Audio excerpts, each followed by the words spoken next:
Hey, ladies and gentlemen, welcome back to All Burgundy and Gold. Everything powered by the Urban Sports Scene and Fox Sports Radio, 96.9 FM and 1340 AM. I'm Glenn, along with my main man, George, and you just saw the Washington Commanders fall to the Denver Broncos by the score of 26-27 on a failed two-point conversion in overtime, George. In overtime. George, before we break this game down, give me your thoughts on this Washington Commanders team that you saw tonight. This was a team that competed. That's what we were asking for. I think you can argue both sides of the ball, including Cliff, did a lot better than what you thought. DC Slim, Vegas did not keep us in that game because Washington was getting you-know-whatted by the refs at the end of the game. So don't start with that. Let's give this team its flowers. No, we're not gonna do that either, Timothy Park. I'll get into why. But this was much better from Cliff. He actually used all his running backs tonight, which I appreciated. It was good to see Terry getting looks, and he had a good game. I was really happy about that. There was a lot of good here. There was also plenty of the things that made them 3-8. But you know what? They didn't embarrass us. This wasn't the Seattle game where they were like the worst team in the NFL, or the Dallas game where they looked hopeless. This was better. This is a team that once Jaden Daniels can come back and win some games down the stretch and build for 2026. Yeah, George, I think we saw a inspired team. I think you saw this team. You saw the age of this team. You saw the young people, the young guys of this team. We asked in the pregame, we talked about everybody playing, right? There were some names that was called that hadn't been called all year long, right? We saw some young guys. You saw Yankoff contribute. You saw Jordan McGee contribute. You saw the young guys contribute. You saw Chris Rodriguez, we talked about earlier, give Chris Rodriguez the football. The touchdown run that Chris Rodriguez had, he got into the end zone, right? Power back. So, again, you're looking at this team. There's pieces there, right? They haven't gotten over the hump. There were some mistakes that were made, by all means, right? I'm not going to take more victory. This team lost. They lost to a Denver Broncos team who was 10-2, who had won 9 straight football games, right? But they gave them everything they had, right? They gave them everything they had. There were some – hey, you know what, Santiago, I want to get to that. They were a play call, the 3rd and 2 play call where Cliff throws the ball. Run the freaking football, right? Run the football. You may score on that drive. Cliff throws a 3rd and 2. You have to punt. You have momentum there, right? So, again, to DC Slim's point, some of this was a little bit of this. Some of it was coaching, right? But also some of it was the referees, some bad calls that went against Washington, right? That was a holding call. In the game. It was. Yeah, there was a holding call against Connolly, right? But I'm glad that Cliff had enough cojones to come right back to Debo Samuels, right? Debo couldn't get into the end zone. So there are some things that this team has to put together. I'm glad they went for 2. I don't want to hear anybody say go for 1. For the tie doesn't mean anything at this point, right? No, I'm glad they went for 2. That was the only thing you could do. The go for 2 call was a good call. Marcus Mariota just couldn't scramble out and get it. Get it over. Got to lob the ball. And right? Let's remember, Nick Bonito might be winning Defensive Player of the Year. I know people are going to just say Myles Garrett. Nick Bonito makes plays like that almost every week. He's going to be an All-Pro. He might be the DPOY. You give Nick Bonito his credit on that. Yeah, but I think if Myles Garrett breaks the sack record, Myles Garrett gets the Defensive Player of the Year. I'm sorry. I mean, that probably, but again, Nick Bonito making a play like that at the end of the game to win them a game, not the first time he's done that. There was a Broncos fan in here. I want to say hello to him. Thank you for joining us. But yeah, that's that 2-point play. I mean, I don't know. That's a tough one because with a play like that, I always want to get Mariota like rolling right away. I mean, I want to have him have the run pass option. I kind of want him under center in a play like that instead of in the shotgun. But the play call was correct. And I'm not going to negate the play call. The play call was correct. The guy was open. You had a football player, very good athlete, as you mentioned, Defensive Player of the Year, make a football play, make a great athletic play. We can't. No one can hear and can argue, sit here and argue that the call was wrong. It was a good call. The court. It wasn't executed correctly, but it was a good call. The call was good. The execution was poor based off the fact that Mariota couldn't lob the ball over top the head, but the call was there. Everything they needed was there. And for all those that was in the chat earlier, talking about trade Terry McLaurin is trash. If it wasn't for Terry McLaurin in this game, right, Washington doesn't even have a chance. Can we be honest? For those who were saying trash and those who were saying he was trade Terry, can we? Yeah, you get the thumbs down for that one. Those folks. Can we have some accountability here and say, you know what, we was wrong. We were wrong because guess what? Terry McLaurin stepped up tonight. Terry McLaurin showed why he is the number one receiver for the Washington Commanders. Is what it is. Now, George, I thought about you. Zach Ertz dropped a couple balls tonight, but he caught a lot of balls tonight too. And that's what you get. With Zach Ertz. And put Timothy Parks' comment up there because let's get into this right now. Zach Ertz, if you had him in fantasy tonight, he did great. Good for you. He had 10 catches on 13 targets for 106. And yet again, we had the whole deal here with him. We had to catch the ball and not get the first down, catch the ball and fall over. That one that he dropped, and yes, Alex Singleton made a great play, but the young Zach Ertz holds on to that football. Never mind the one he dropped in the end zone at the end of the game. And my point about Zach Ertz is not even all of that. It does nothing for this team to play him. Yes, if you can win a few games now, but it does nothing for this team going forward to play him. I was happy to see Colson Yankoff. And I don't know. I know Terry's on a pitch count, so this is why. But I don't like seeing and I know that there's other circumstances, but I don't like seeing Zach Ertz 13 targets, Deebo Samuel 7, and the only one that was a deep shot was the one at the end that he almost got in the end zone. And Treylon Burks 4, especially when Treylon Burks makes the catch of the freaking year, almost doesn't Odell Beckham, and it's always going to god dang Zach Ertz. And Timothy, that's fine. The game isn't close without Zach Ertz. I'll even cede that point. That's fine. Yes, I want to see us win games down the stretch, but I'm telling you, I want to get ready for 2026. And I'm tired of seeing Zach Ertz drop balls and fall short of the first down. I'm tired of it. Give me Colson Yankoff. Give me Ben Sinnott. Please. Please. For goodness sake. A little bit of stats before we get into deeper. Zach Ertz, 10 catches, 106 yards. Terry McLaurin, 7 catches, 96 yards. And, man, let's give him the touchdown, man. Give him the yards that he needed, had over 100 if you wanted to give him that. Deebo Samuel's 5 catches, 64 yards.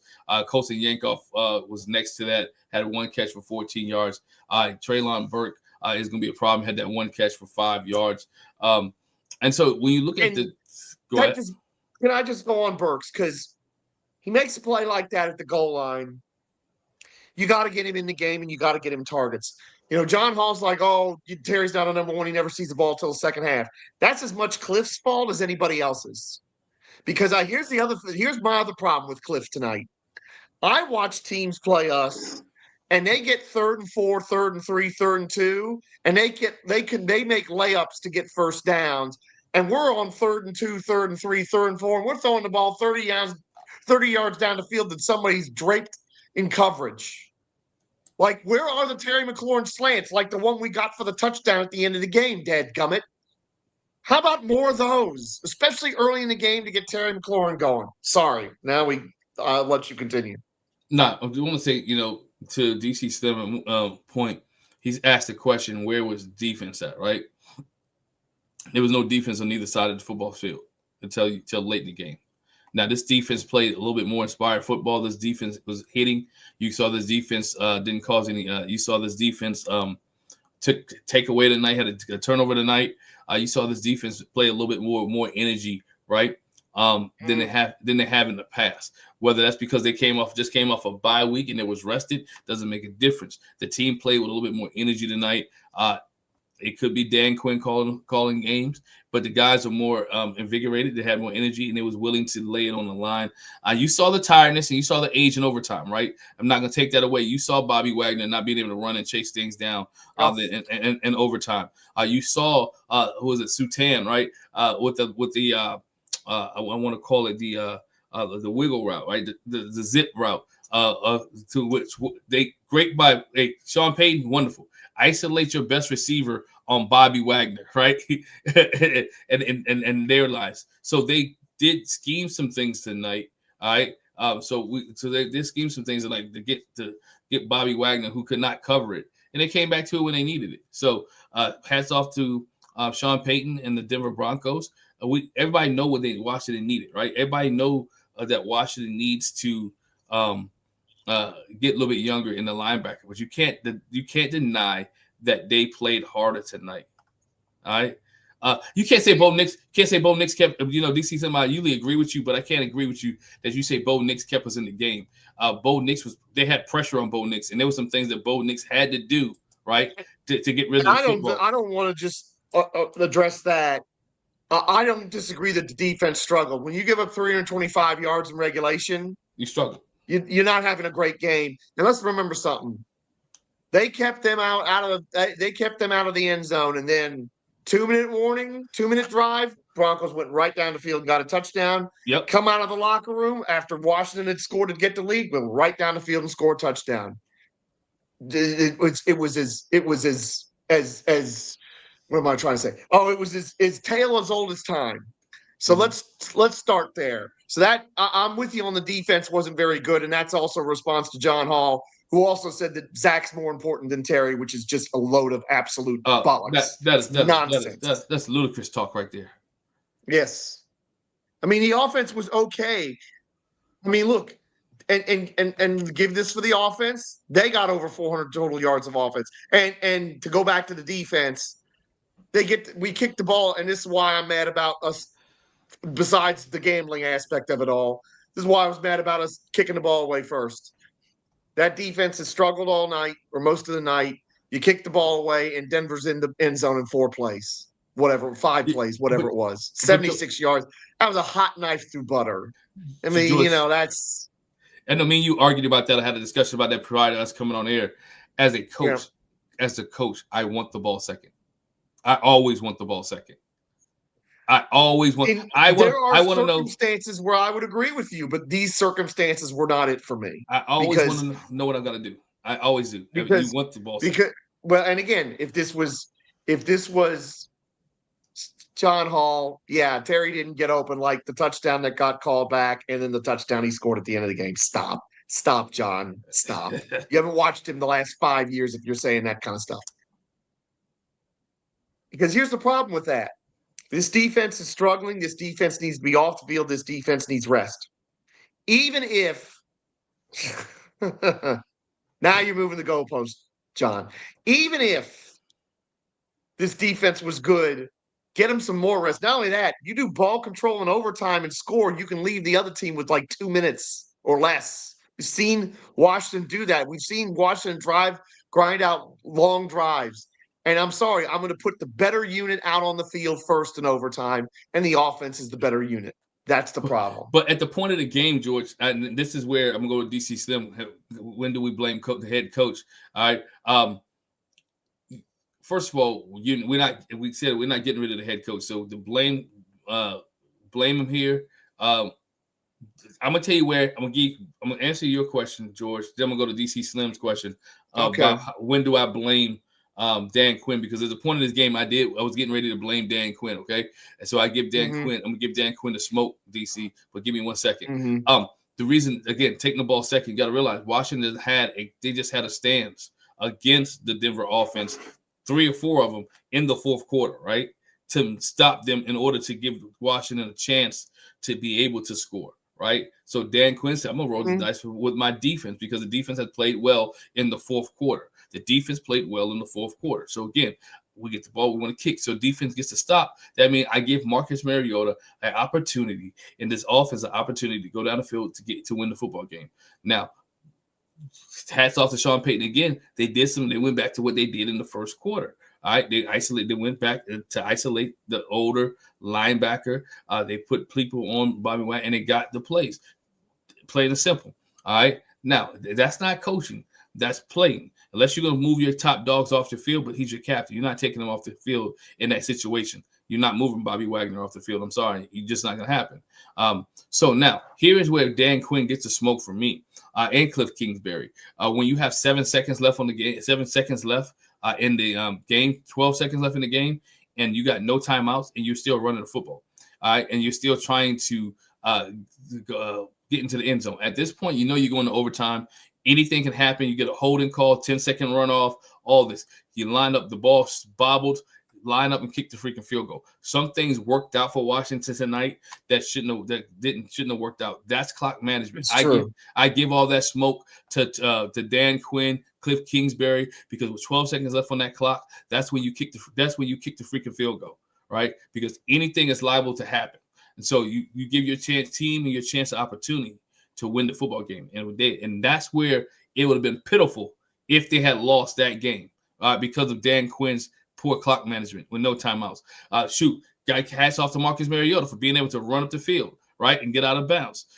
Those type of things that make a difference there. Again,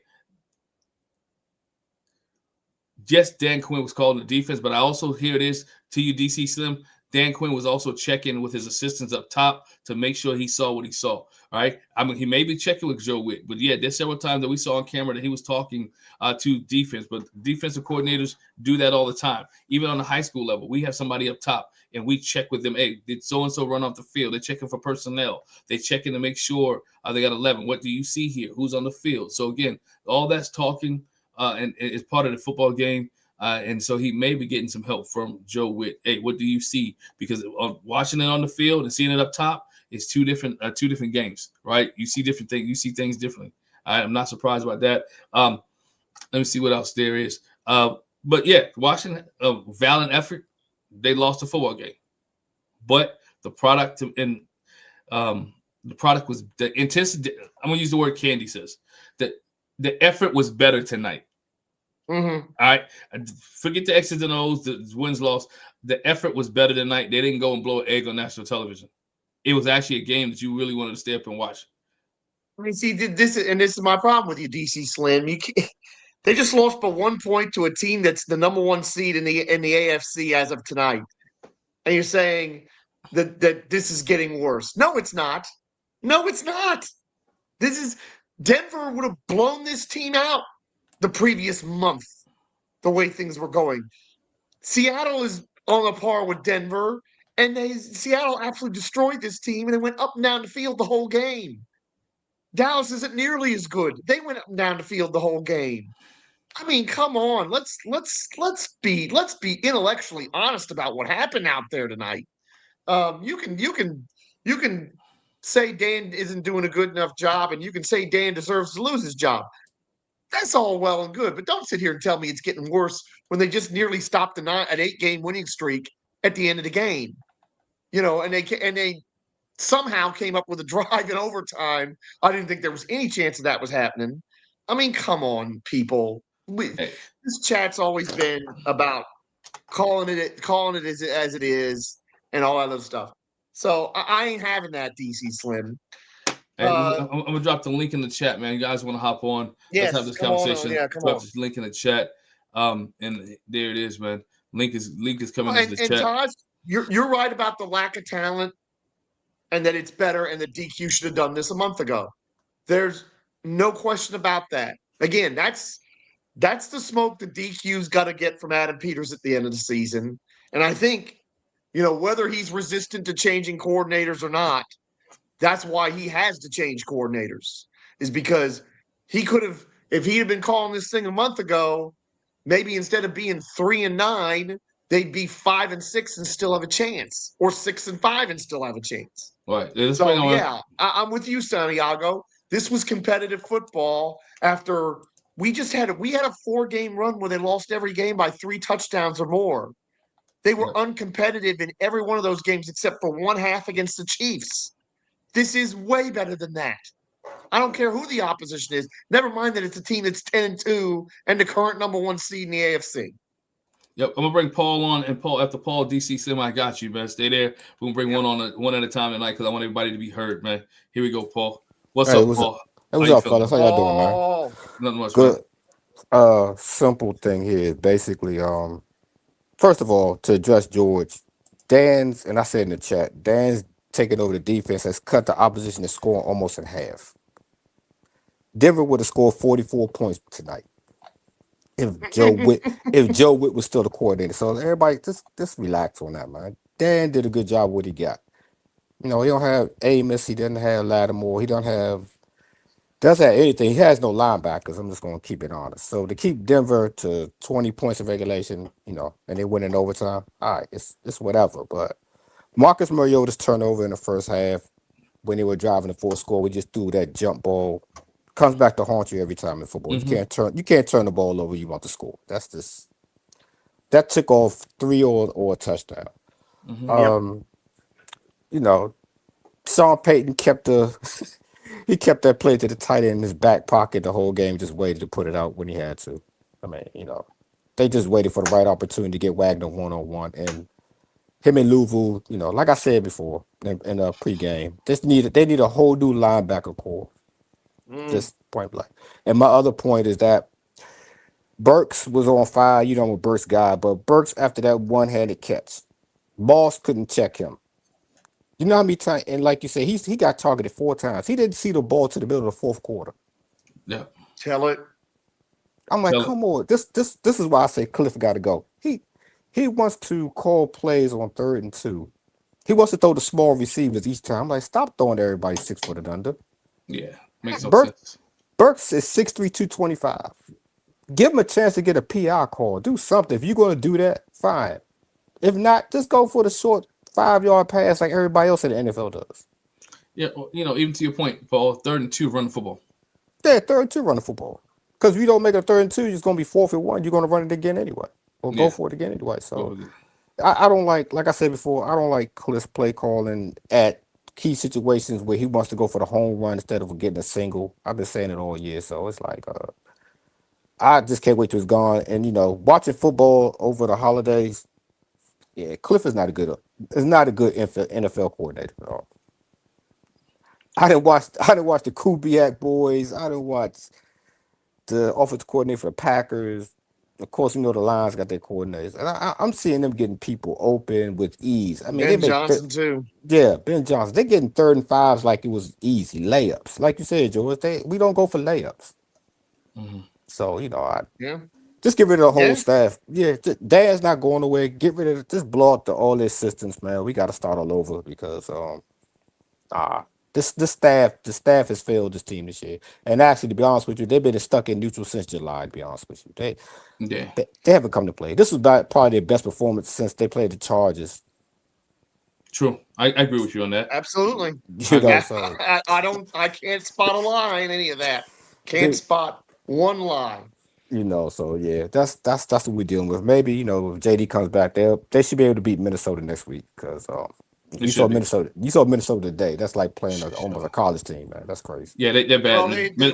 Is Max what's his face going to be starting, or is it going to be JJ McCarthy? Because It doesn't matter. Either one could start. If Dan loses to Minnesota, then I'm all for getting rid of Dan. I'm be honest with Yeah. you. I'll say Minnesota's this: best football team. with JJ, they've at least occasionally moved the football and beat a good team here or there. The kid they had in there today was Oh, he was he god awful. looked like a scared rabbit. Yeah, he was scared. He was scared. He couldn't throw the ball in. So He was god. And go ahead. One thing I want to ask you. When you're a defense, and I get what George was saying. When we drove the ball to tie it up to go into overtime. Denver's offense was on the field. I mean, defense was on the field for 18 plays. I think we should just took the ball and went down and scored. That's just me. yeah, I can see that, man. I definitely see it both ways. I just was always taught you always want to go second. I always want to know what I have to do. I always want to know what I have to do at the end of the game because if I go first, it makes it so much easier for the other Right. team. Their whole play calling changes, right? Washington gets the ball, they don't go, they're 3 and out. Now I'm playing for the field goal to win, right? Yeah. I don't have to score the touchdown. So who would have thought that Denver would go down there, who have been sitting on the sideline for the offense has been sitting on the sideline for a long time, that will come out and march down the field in 3 or 4 plays to score a touchdown. He's one of the ones who, 6 in one hand and 6 in the other. Yeah, that's true. Happened to I would have taken the ball first for that reason and the fact that I want my offense on there and I want them to grind the clock and score and leave Denver with as little time as possible. Yeah, because you got to go with the hot hand. The team, they was on the field. You was moving the ball. You could have just took the ball right in overtime and kept going. But, like you said, it didn't go either way. But I would have took the ball personally. Mm-hmm. Gotcha, man. Paul, man, appreciate you, man. Let me get DC Slim on here, man. All brother. right, man. All right, appreciate you. Oh, much love, brother. Much love, later. Absolutely. Yep. That was Paul, y'all. Let's bring DC Slim in. DC, what's up, man? I want to give you an equal time. Slim. How you feeling, brother? I'm good. Glenn. The floor is yours. Glenn and George, what's up? We got George in the building with the fresh cut. You know what I'm saying? Thank you very much. Thank you very much. Hey, look, check it out, fellas. Okay. I am never trying to be a killjoy. My brain just has a problem with fooling itself. Okay. Let me just do this with you. All right. Okay. So when I say I don't like the word effort, I'm kind of tired of the cliches. So this is actually the worst offensive team that we played this year. Correct? Correct. I give you that. The Denver's offensively one of the worst. Yeah. So when I say Nix kept us in the game, I counted 4 times they dropped the ball on 3rd down. I didn't see anything different. So when y'all say effort, I'm confused. I didn't see a lot of blitzes. Collinsworth said it. We don't blitz. So when I'm looking at these games, and it's the reason why I want to get rid of this coach, I am seeing nothing different.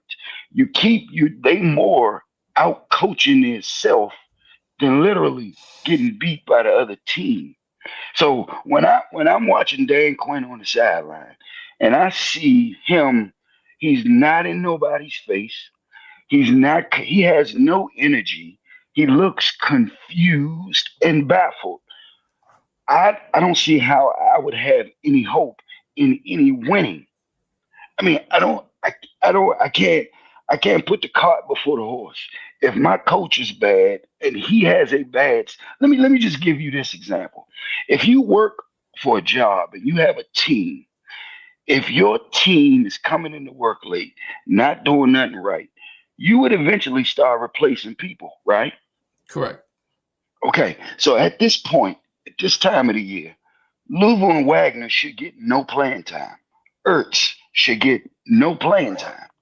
Okay, so if we working on next year, I shouldn't see none of these players.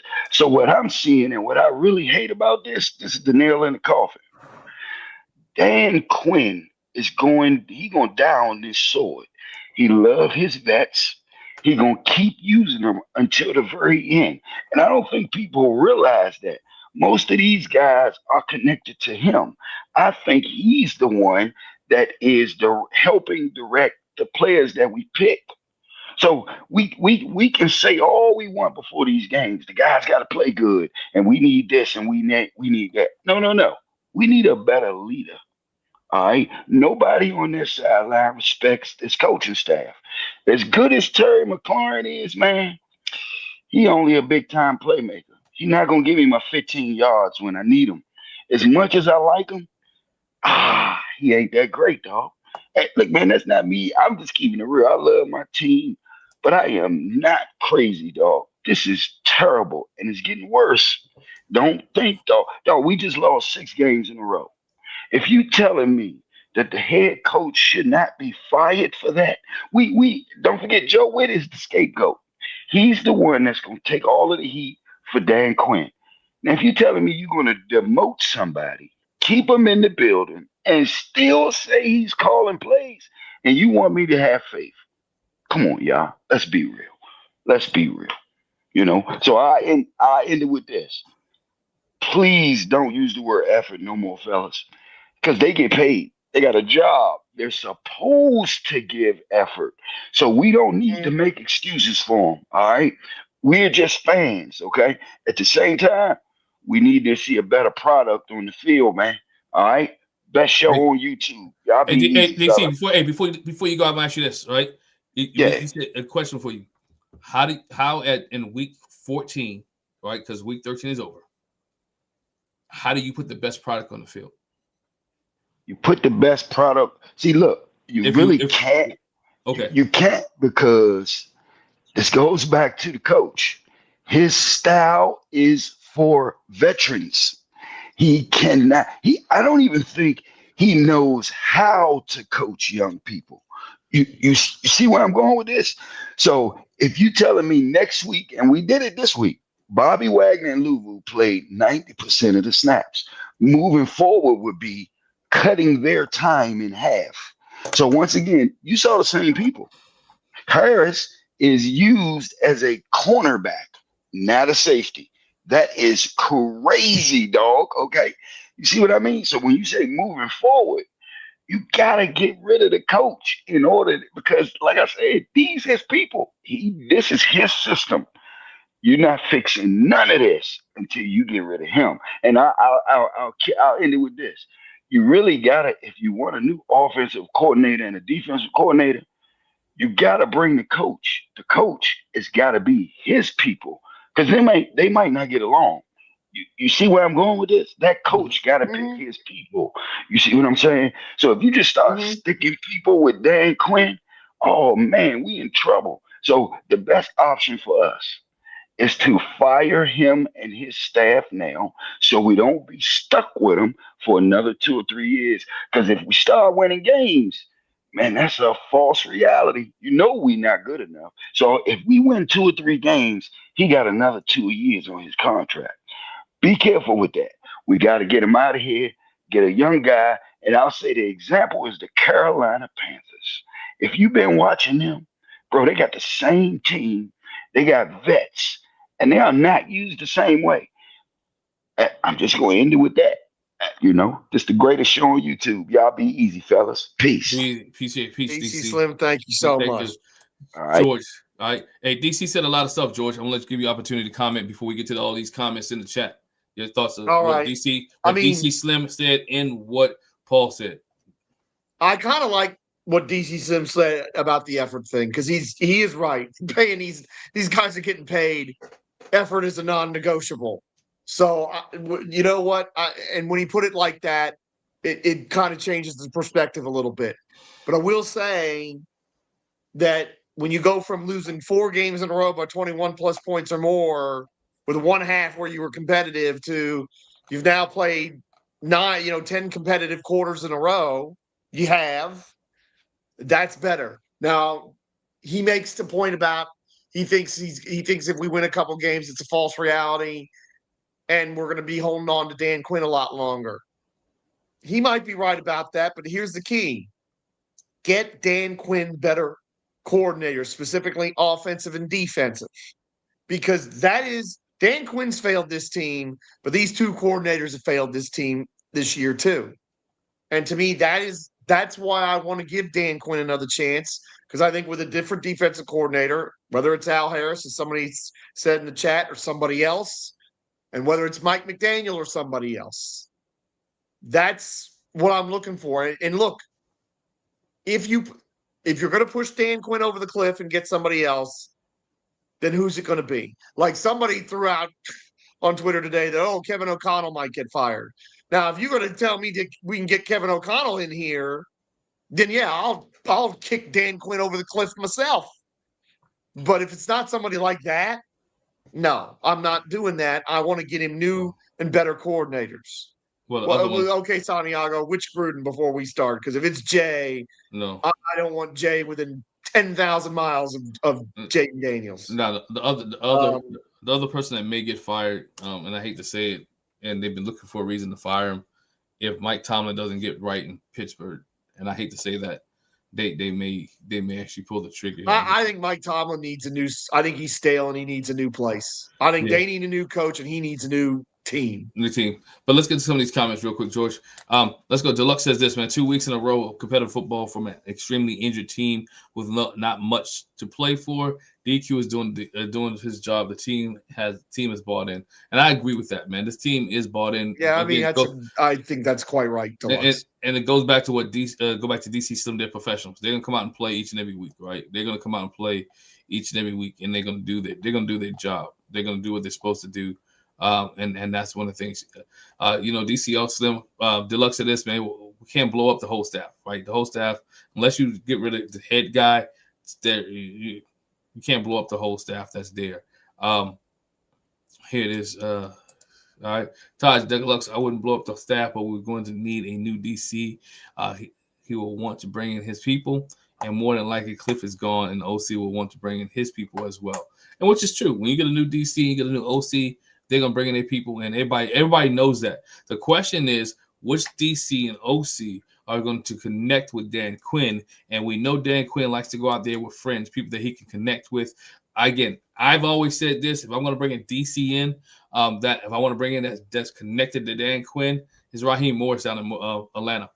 Because I think Raheem Morris is going to get fired in Atlanta. Those folks are out. Yeah. The whole fan base has had it with everybody down there. So if you want to bring somebody in that people can connect to, and to me, a good DC will be Raheem Morris. And his record as a DC is very nice. I'm good with that. I'm down with that one. Absolutely. Who's a friend with Dan Quinn? Because again, it's going to take a lot. And I agree with DC Slim or some other people in the chat early in the pregame. If this team goes 3-14, yes, fire Dan Quinn. Right? If this team goes 3-14, you possibly. But I think when Jaden gets back into this, and where the defense has been playing for the last several weeks, they have been able to stop the run. It's giving up 300 and 400 some yards. I said this a couple of weeks ago. It's ridiculous when you give it many yards in a football game, right? You're giving up 400 yards. It's ridiculous. But it was, again, a bend don't break defense. There's nothing you can do about it now. Keep the bend don't break and keep it moving. All right. I want to add something about, because Paul brought this up during the pregame and thinking about it during the game and stuff. I think he might be onto something about Tavita Pritchard leaving. May very well be a sign that Cliff's going, not just because it's a great opportunity for Tavita Pritchard, but there may be changes, and if he wasn't going to get an offensive coordinator job in the NFL, getting offered a job like Stanford, you can't turn that down. And of course, it is his dream job, and he's from there, and that's all that too. But I think Paul was probably onto something with that, and I do think we're going to see changes. And I love your Raheem Morris suggestion in Atlanta, because I do think his goose is probably cooked. I think losing to the Jets today. I'm not saying he's getting fired tomorrow, but I think that might be the final nail in his coffin. Yeah. I kind of like that. Al Harris, he tried before. He tried before and couldn't, and old Jera said no. Al Harris is somebody that will do that. Here's another one. Paul says, let Adam Peters get Clay Kubiak for the Niners for OC. That's kind of interesting. That's kind of interesting. Again, I do remember that Mike McDaniel and Dan Quinn are pretty close because they work together in Atlanta. So, yeah. I think as an OC, Mike McDaniel's been pretty good. No, go ahead. I'll let you finish. No, and I think that would be a good move. That would be a good move as well. So, we'll see what happens. Again, we got a long way to go. We can't be sure Cliff is going. I'm crossing my fingers that he is. He did do a little better tonight, but in general, this year has been poor for all the reasons I've stated before that we don't have to go back over unless somebody doesn't know. Deluxe brings this in, man. Didn't this offense just compete with the top defense with a backup quarterback? Doesn't an offense, a coordinator, get a little grace without Jaden and weapons most of the season? Defense wasn't helping most of the year. And I'm going to say that here, too. I agree with DC, with Deluxe here, right? It is with a backup quarterback. It is, they did compete with the number one defense, right, in the NFL. Mm-hmm. This defense only got, let's be honest, they only got one sack all game on Marcus Mariota. They only got to him once, right? They did get the interception because that was an ill-advised pass by Marcus Mariota. We talk about this defense as well. We talk about if Washington defense wasn't good, then the Denver Broncos defense wasn't good as well because they gave up over 300 some yards almost 400 yards to the Washington Commanders. As a matter of fact, they gave up 419 yards to the Washington Commanders. And This it was 330 some in regulation. So 330 some in regulation. This is supposed to be the number one defense. So Deluxe, to your point, yes, you have to give Marcus Mariota, you have to give Cliff Kingsbury, you have to give the players who played their credit, right? Again, you have to give Terry McLaurin credit. Marcus Mariota threw on this team. We came in here, George. We talked about the cornerbacks. We talked about how great the cornerbacks were for the Denver Broncos. That's what Candy talked about. How it was hard to throw. This team was tough, but Marcus Mariota came and threw on this football team. He threw on this football team. He scored touchdowns on this football team, right? So again, you have to give this defense, have to give this offense some credit. This defense was able to stop them in the red zone twice, right? Defense was able to stop them on third down several times. Whatever case may be, Bo Nix throwing a ball out of bounds, but this defense was able to get some type of pressure, move Bo Nix off his statue-like pedal, and give and make him throw some ill-advised passes, some passes low at the feet of receivers. So again, this team, I mean, Bo Nix made some great plays. The one in the end zone when he's falling to his knees, right? Oh, and that was so infuriating. And he falls to his knees. He's inches away. He's like this far away from being down for a sack. That's seven that shouldn't have happened, right? Or again, staying in coverage. So again, his defense did play better. It may not show up on the scoreboard because of wins and loss, but you have to look at it that there was a little bit more of an improvement that was there. And I think John says this. No one cares if Cliff Kingsbury goes at this point. I think there's a part of the Washington staff or the Washington. We may not care. Here's the question for you guys. We may not care, but I think Jaden Daniels cares if Cliff Kingsbury goes because of what he's learned for the last 2 years and the offense that he's in. He's comfortable, right? The new OC has to come in and make Jaden feel comfortable. It's not about just throwing a new OC in there, right? But it's about coming in there and giving the OC who knows what you have with Jaden, right? Again, Paul said it. We need an OC to evaluate JD. That's it. The OC has to work with what you have, right? Jaden Daniels. McDaniel knew Tom Brady, right? He knew what Tom Brady did and what he could do. And so you have to do that. And I'll just say, Paul in the chat has listed all the demerits and all the bill of particulars against Cliff that I'm with in terms of outsmarting himself, being too cute, and then my biggest one is just not maximizing his talent. Here's something that he did that was really good tonight that he didn't do most of this year. He used all his running backs tonight. Chris Rodriguez got 11 carries. McNichols got 6. Krosky Merritt got 4.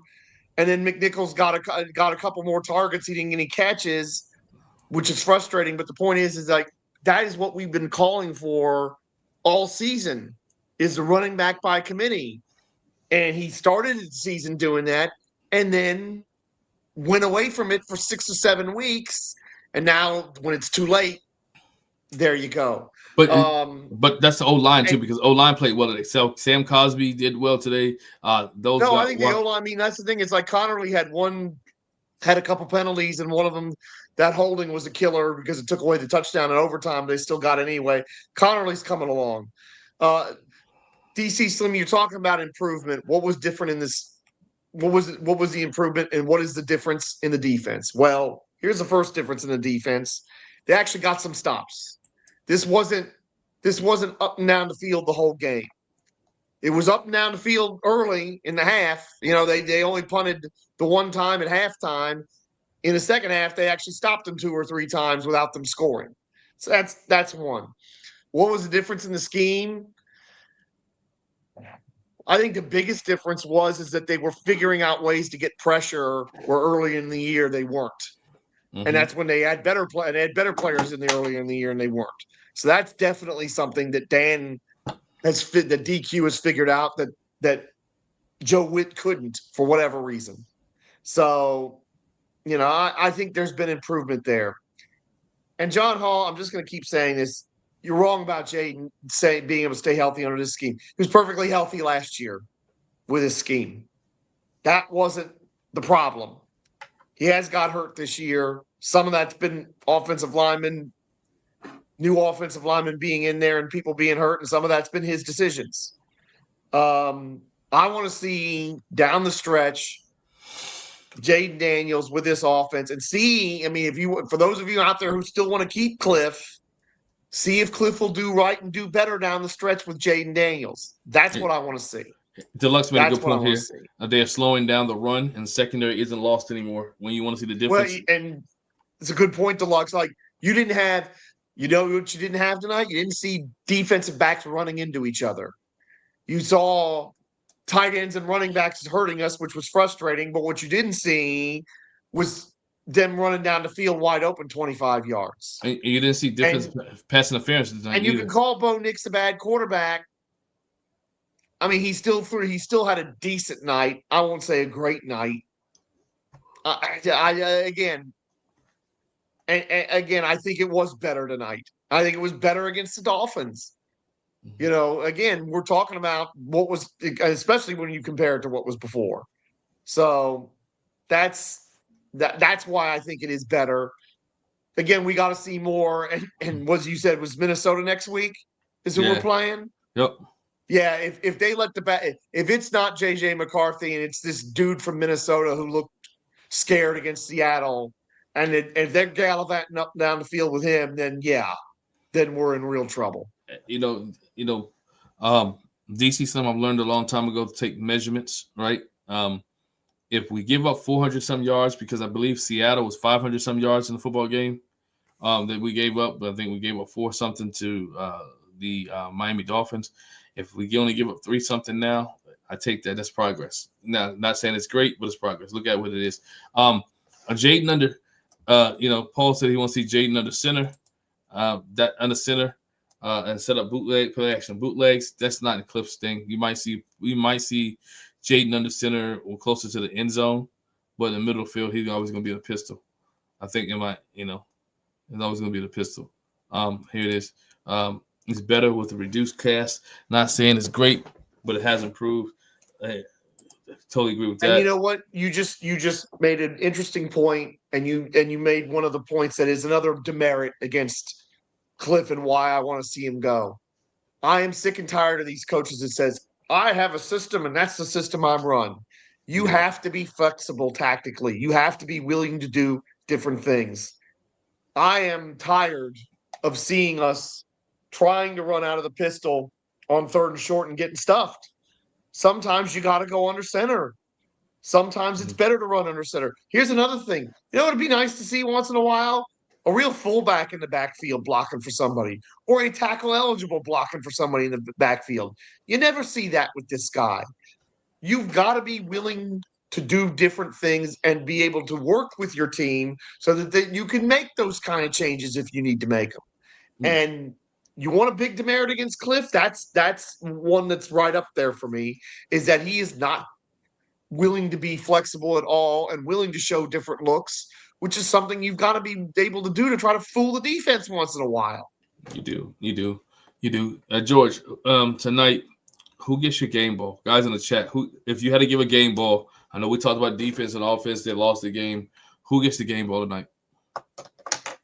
Simply for the anti-Terry slander, which is ludicrous in the chat and other places that I've seen, it's going to Terry McLaurin for me. Comes up with a big 4th and goal touchdown catch to give us a chance to win. He's supposed to be on a pitch count, but he ended up being out there probably more than what they wanted to do. 7 catches for 96. Some really tough contested catches, as he is known to do. I was thrilled to see Terry McLaurin out there, and he showed you again that he can still be one of the better receivers in this league. I just hope he's playing the rest of the year, and I hope he's playing with Jaden at some point and Debo at some point, so we can actually get a look at what our concept was at the start of the season. So for me, game ball, Terry McLaurin. Game ball to me goes to Marcus Mariota. And I know people say, how do you see Marcus Mariota? The dude went out there and threw 50-some passes today, right? Had 1 interception. He led this team down the field, right? He made some plays with his legs. He got the team in a position to be able to tie it up. Got the team in a position to be able to win. He in overtime. Let's think about this. In overtime alone, he threw a touchdown to Terry McLaurin that was called back. He threw a touchdown to Zach Ertz that was not caught. He threw a ball to Debo Samuels that should have had Debo walking into the end zone, right? Marcus Mariota made some great plays tonight. Marcus Mariota is well worth the money that Washington is spending on him to be a backup. They, as long as Jaden Daniels is in this organization, Marcus Mariota should be the backup quarterback for the Washington Commanders. Because this guy, if he had half of a defense, right, as we mentioned in the preseason, if he had a top 10 or top 15 defense, this team's record would be different even without Jaden Daniels, because Marcus Mariota makes plays. So my game ball go to Marcus Mariota. Hey, here it is, some game balls here. Let's go here.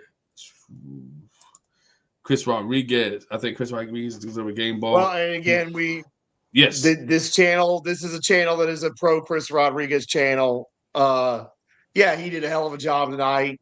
And you know what was good is that even though the first one or two times he ran, he got stuffed, they kept giving him the ball, which is at least that's something that Cliff has really struggled with. So I was glad to see that. C-Rod getting a game ball wouldn't bother me at all. He's a tough guy, and we absolutely love him at this channel. Santiago, you're right. Game ball to Terry. Don't have a chance without him. Yep. Again, we get another C-Rod. Deserved the game ball. Ran hard tonight. There was 10. We just had that one. George is a normie. C-Rod gets the game ball. Again, I'll just say this, John Hall. This channel was one of the first people, myself, Wole, and Glenn, were some of the first people on the Chris Rodriguez bandwagon, way before everybody else. Just want to point that out. Burke catch is ridiculous enough to be a game ball. It is definitely ridiculous enough to be a game ball. And as Paul rightly says, 4 targets for him was not enough. DC Sims said nobody gets a game ball. They lost. All right, well, those give people credit. Give people credit for where they at, man. I give people, we're not participation trophies, but if you had to say a player played good, let's say not game ball because we're going to assault people, but who played well tonight, and those guys that played well, very well tonight. Let's see who else you go to. Again, Deluxe Terry gets the game ball. Todd says offensive line. Offensive line did. They kept Marcus Mariota standing up for the most part. Washington got holes on the intentional grounding call. The referees hosed them on that, but nonetheless, offense kept him up and gave Marcus an opportunity to make plays, right?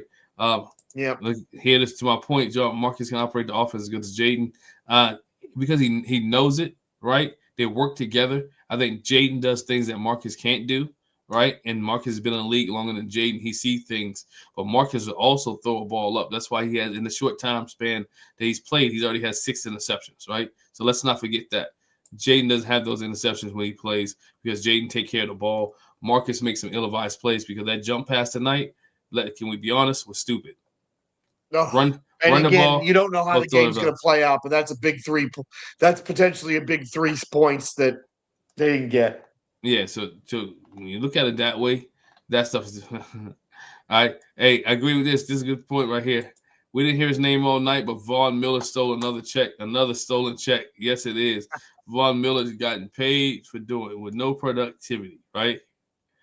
Oh, you know what, John? Hey, that's right. Game ball to Moody for not missing a kick. Yeah, Jake Moody. Jake Moody came through with the field goals. And let's give him a little extra credit on that because the turf was not good tonight. People were slipping all over the place. I don't know what the heck was going on, if they had the wrong cleats or if it was just that it was cold and a little damp, and that's why the turf wasn't as good. But what the heck, that was an issue all night that we're kind of glossing over, but it should be a bigger issue. That what the heck, why this turf was resodded? Why was everybody slipping all over the place? Yeah, definitely got to be revisited. Washington field used to be terrible. It used to be terrible field, but they've done much improvement on that field. Guys, we're slipping tonight. George, Washington, next week, Minnesota Vikings, right? They got to regroup this week. Come back and play the Minnesota Vikings. You play the games that's on your schedule. Maybe we get Jaden back next week. You get Jaden back next week. And that's the question, man. Do you know, to guys, and we may talk about it a little bit on Thursday night. Do you want Jaden back? Jaden said that he wants to be back. If he's 100%, we heard Joe Barrow say it, right? Cincinnati doesn't have a shot to make the playoffs. Joe Barrow said, "I'm healthy. I'm going to play, right? I'm going to play football." And we talk about teams that need to protect the quarterback. Then do we blame the Cincinnati Bengals for all the injuries of Joe Barrows? I mean, I do, because they haven't invested enough in that offensive line. I mean, you can blame Joe Burrow on this score. He holds the ball too long and allows himself to get hit, and sometimes just does crazy things in the pocket. But no, I want to see Jaden play. I would like to see Jaden play with as healthy an offense as possible. You know, because that's the thing. We have not seen Jaden Daniels together with Debo, with Terry, with all the running backs except for Eckler healthy. This offensive line healthy, because remember when he was playing, Cosby was not playing at that point. I want to see that. I want to see that. I want to see how that looks. I want to see if I'm wrong, and maybe there is a case for keeping Cliff if he's got all his horses. If Cliff doesn't get the ideal job, George, I think he stays, because he, again, to what Deluxe has said in the chat, Jaden only played 6 games. Cliff doesn't have all his pieces. Unless their job comes open that Cliff wants to take, I see Cliff Kingsbury coming back. That's a fine argument, but as I've said many times on this show this year, and I'll say it again, Cliff did not maximize the talent he had. And yes, it sucks when the people are injured, but the way he's handled the running backs this year, the way the tight ends have been handled, I'm sorry. Cliff can walk out the door for me tomorrow because of those two things. Because you know what? Other teams have had injuries. Other teams have lost skill position players. Other teams have lost offensive linemen and are winning and are finding ways to win with their, third, fourth, fifth, sixth receiver. They're backup this and they're backup that on the offensive line because they are maximizing their talent. San Francisco, Tampa, there's been others. So that's my problem with that argument and with that excuse for Cliff, and why I will be happy if Cliff is off to Ole Miss, as Paul says. Poor old Ole Miss, they got screwed this week, and Lane Kiffin is a fool. Yeah, he's gonna get his in dadgum LSU. You just wait. Hey, got to feature the run, not play Rodriguez. Not to play Rodriguez. It's crazy.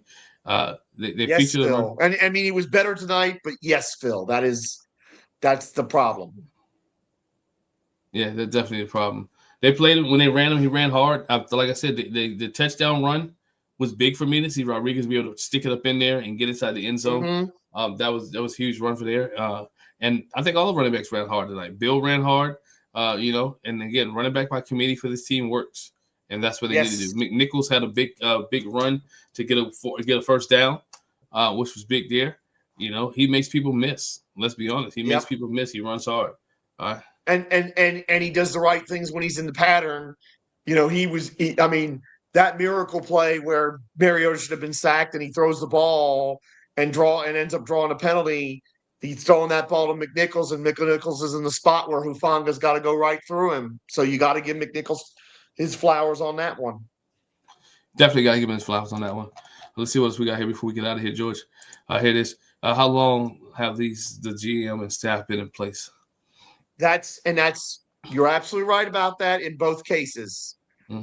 But again, they got a new OC in Tampa, and I think the OC in San Francisco is only in his first or second year. I think Clay, because they've been losing staff members, and they still been getting success. Todd Bowles, God bless him, because he's an ex-Redskin. I root for him always. But you can't have a defensive coach. You do if they can pick the right offensive coordinator. He seems to keep continuing to pick the right offensive coordinator, and they're winning. And let's remember, in Tampa's case, they've been down to like their fifth and sixth with receiver, and they haven't had Bucky Irving until this past week for about 8 weeks. And they're getting it done with Rashad White and Sean Tucker, guys like that. So again, miss me with the whole Cliff stuff and some of the excuses that are being made for him with injuries. Sorry, I can't accept it. But we'll see. Look, like I said, we got 5 games to go. if Jaden comes back and plays well and this offense looks really good with everybody, I can change my mind like anybody else. As facts change, so do opinions. But Yep. at least as of today, I hope Cliff gets another job and we get somebody else. Here, this question from Taj. One last we're going to take tonight because it's almost 1 o'clock. It's after 1. We got to get out of here, George. What are your two most important factors for the rest of the season? What are your goals? I'll start. My goals for this Washington football team or the Washington Commanders. My most important factor is to be able to play the young guys that are coming back next year. That's one, right? Play the young guys that are locked in contract wise. And the second thing, my other factor for the season is to make sure Terry McLaurin gets the balls that he needs to get more involved in this offense. The goals, what are your goals? The goal is to be competitive, right? To be competitive. Don't stink up the place. And come out each and every week and try to win a football game. Development and development. If we're getting ready for 2026, it's development and development, Taj. I want development for all the young recent guys who are drafted who are healthy enough to play. I want development for Jaden Daniels. That's what I want. I want development and development. If I get that the last 5 weeks, again, I still think this team can look pretty good once Jaden Daniels gets back in there and everybody's healthy. But that's the thing. Development, getting ready for 2026. That's what we're doing. That's what we got to be doing these last 5 weeks. Got you, George. Hey, that being said, ladies and gentlemen, we thank y'all for rocking with us tonight. Hey, yes. Thank you for following us. 1 a.m. until past 1 a.m. That's how good our people are. Yeah, man. Thanks for rocking with us like you do each and every week, man. Make sure you subscribe to us on Spotify, Apple Podcast, all those social media platforms. Make sure you hit the subscribe button, hit the bell notification. Check us out on Twitter at ABG_everything, on Instagram at ABG_everything, and also on TikTok at ABG_everything. Once again, the Washington Commanders fall to the Denver Broncos by a score of 27-26. Once again, we'll be back Thursday night, right? We'll be back Thursday. Thursday is Thursday night. We'll be talking more Commanders football. Unless something breaks this week, unless somebody gets fired or something like that. Something breaks this week, but we'll be back Thursday night to talk more Washington Commanders football. And we'll be back next week with the pre- and post-game as Washington Commanders take on the Minnesota Vikings. Once again, we appreciate y'all. Thanks for rocking with us. Have a great night, and we talk to you guys later. Peace.